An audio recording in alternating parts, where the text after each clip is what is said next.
अस्सलाम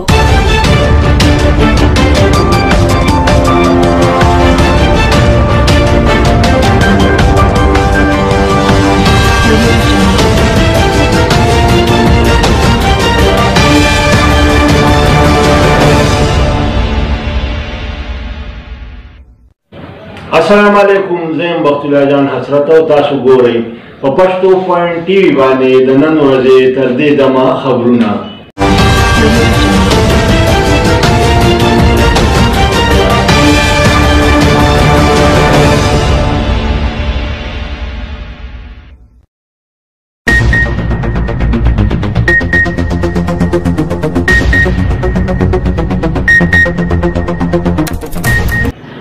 د ټولو اول ګورو هډلاینز. په صوبه کې د کرونا 1015 نوي کیسونه راغله.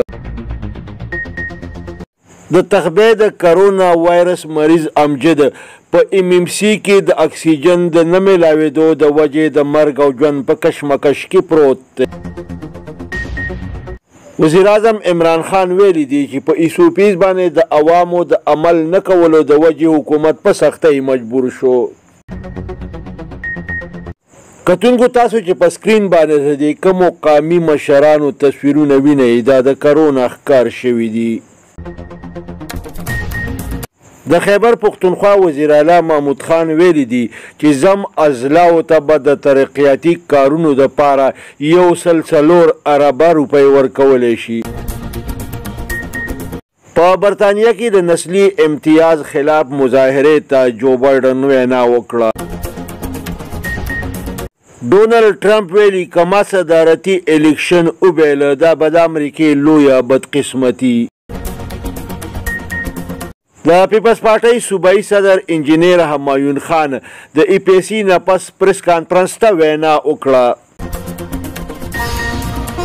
سراج الحق د جماعت اسلامي د پخواني مرکزي امیر سید منور حسن پوښتنه وکړه. سید منور حسن سخت بیمار دی. کتونکو تاسو چې په سکرین باندې دا کم تصویر وینئ دا د کوهاټ په علاقه کې په روډ حادثه کې تباه شوی ویګن دی. د کراچۍ د جاز د حادثې د شهیدانو خپلوانو د کراچۍ په لیبارټرۍ باندې د عدم اعتماد اظهار وکړ. جماعت اسلامي خیبر پښتونخوا جنرال سیکرټري عبدالواسع ته هم کرونا وایرس وشو. دی د شیرګړ اوسیدونکی دی.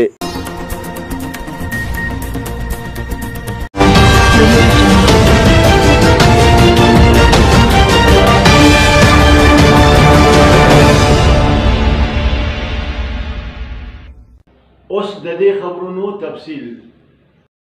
په صوبه خیبر پښتونخوا کې د کرونا وایرس 1015 نوي کیسونه راغله. په یوه ورځ کې 19 کسان په خیبر پښتونخوا کې کرونا وایرس ووژل.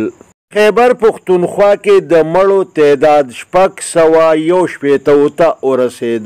په دې کې په پیښور کې 328، په نوښار کې 40، په خیبر کې 14، په محمد ایجنسی کې 4، په مردان کې 43، په صوابۍ کې 15، په سوات کې 28، په بونیر کې 15، په ښکته دیر کې 115 او په بره دیر کې 19 کسان شامل دي. د تخبې اوسیدونکی 35 کلن امجد د 13 ورځو راسې په سخته تبه کې مبتلا و. دی په تشویشناک حالت کې د MMC مردان د کرونا وایرس په واټ کې داخل کړی شو. خو د اطلاعاتو مطابق دی د اکسیجن لګېدو نه بغیر ژوندی نشي پاتې کېدی. خو د بده مرغه په واټ کې اکسیجن بالکل نشته. امجد او په دغه واټ کې نور داخل مریضان د اکسیجن لارې ته د حسرت په ډکو سترګو ګوري خو ولې اکسیجن نشته. ته امجد او د امجد په شان د نورو مریضانو په مرۍ کې ایله په خوارو باندې ساه ښکته برځي.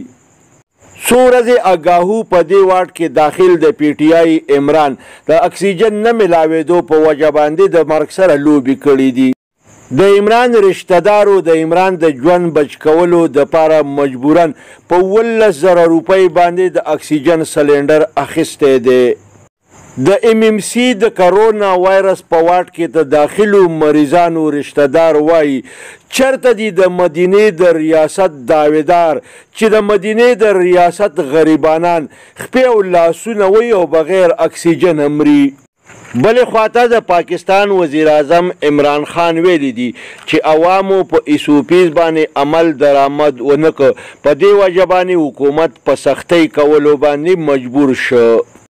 د په پنجاب کې د مکمل لاک ډاون د تجویز مخالفت وکړو او وی چې په کوم ځای کې کرونا وایرس حمله وکړي هلته به سخت سمارټ لاک ډاون کولی شي. دا د حکومت مجبوري شوه. کتونکو تاسو چې په سکرین باندې د دې کم مقامي مشرانو تصویرونه وینئ دا هغه مشران دي کوم چې د کرونا وایرس ښکار شوي دي او ځای په ځای باندې آیسولیټ شوي دي. د خیبر پختونخوا وزیر اعلی محمود خان ویلي دي چې د زم اضلاع خوشحالي او ترقي د حکومت په ترجیحاتو کې شامله ده. د زم اضلاع د ترقۍ دپاره به زم اضلاع ته 104 ارب روپۍ ترقیاتي فنډ ورکولی شي. دا خبره د اعلی سطحي اجلاس د صدارت په دوران کې په خپل تقریر کې کړې ده. په برطانیه کې اصلي امتیازي سلوک خلاف احتجاجي مظاهرې ته د امریکې د صدارت امیدوار جو بایډن وینا کړې ده او دې احتجاج ته د تحریک نوم ورکړی دی او د تحریک په اهمیت باندې خبرې اترې کړې دي. بلخوا امریکایي صدر ډونالډ ټرمپ ویلي دي که ما الیکشن وبایله نو دا به د امریکې ډیره لویه بدقسمتي وي. د جمعیت علماء اسلام مرکزی امیر مولانا فضل الرحمن د افغان سفیر سره ملاقات وکړ. په دې ملاقات کې په دو طرفه تعلقاتو باندې او په افغانستان کې د امن او امان په حواله باندې خبرې اترې شوي دي. د پیپلز پارټۍ د APC نه پس د پیپلز پارټۍ صوبایي صدر انجینیر همایون خان پریس کانفرنس ته وینا کړې ده. د سره په دې موقع باندې په APC کې شامل د مختلف سیاسي جماعتونو مشران موجود وو. د په پریس کانفرنس کې په حکومت باندې بد ټکونه وکړه، وفاقي بجټ یې مسترد کړ، په تنخواګانو او پنشن کې د اضافې مطالبه وکړه. د خزانې وفاقي مشیر عبدالحفیظ شیخ پوسټ بجټ کانفرنس ته وینا وکړه. د وی چې د هولډینګ ټیکس په مد کې 1.5 ارب روپۍ ډیوټي ختمه کړې شوې ده.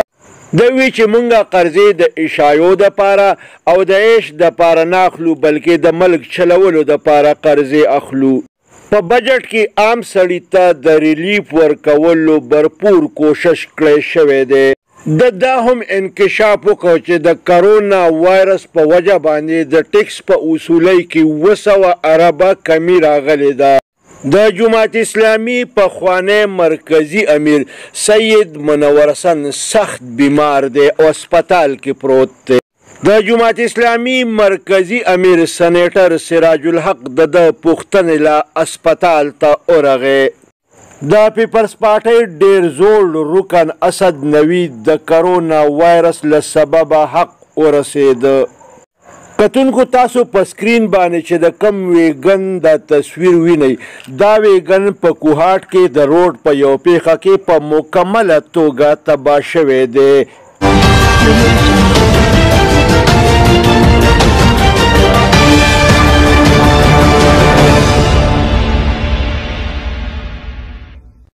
دې سره د نن ورځې خبرونه پای ته رسي. ښاد او آباد اوسئ. د لوی الله په امان.